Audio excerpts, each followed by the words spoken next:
We talk about different people who represent the people. There are those legislative body people that will say, okay, how does this issue hurt me or help me?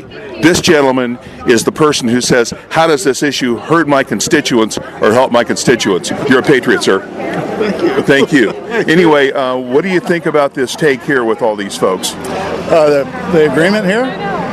Why not? I jokingly told somebody a couple weeks ago when they were just going crazy that this new agreement had been signed, and I said, well, by definition, any two people can get in a room and sign an agreement and make it a contract. That only binds them. It doesn't bind anybody else. Yeah, Roe versus Wade. Oh, well, it doesn't. It has no bearing on whether there's success or not. You can sign anything you want. It doesn't make it real. It doesn't make it reality. Doesn't make it anybody else going to follow it. So it's fraught with this current agreement is fraught with all kinds of legal gymnastics that they're just glossing over. So I don't see this more than just a re-upping of what they already put in place, and a minefield for the next half dozen years of both legal and administrative challenge. It's interesting. We've had people here from Congressman Klamath's staff has been here. Yeah. What exactly is the jurisdiction that Congress has on this issue, and what can they do about it? Congress has direct control over any monetary expenditures on this particular thing, and one could even make the argument at this point in time that just by the agencies participating and sitting in the room and spending their salary to participate in this from the federal government, Congress has oversight on that. So Congress has a role. Congress also has a role in processing some of the other paperwork that goes into it.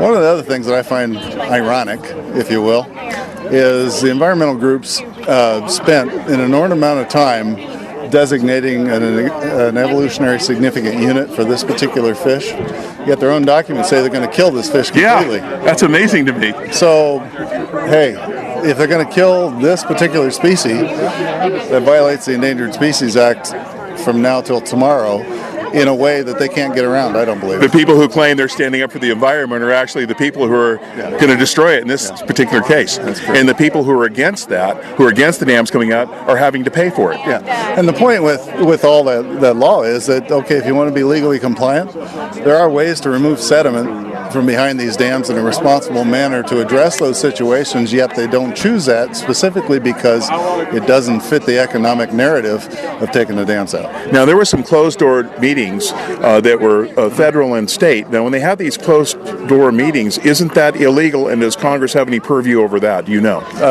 Congress has oversight on that. Of course, in order to prosecute anything, it has to go before the Attorney General, and that's probably not going to happen until after this election anyway.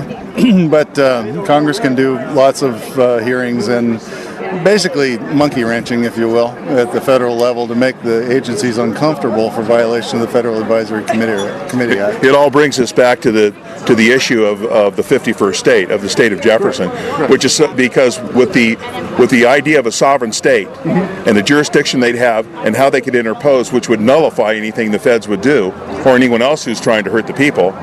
That's the real issue here. Yeah. I talked to Jim Nielsen not too long ago, and his stance was, I said, really and truly, some of the reason why you guys aren't standing behind this like you should, it really is the equal footing doctrine, isn't it?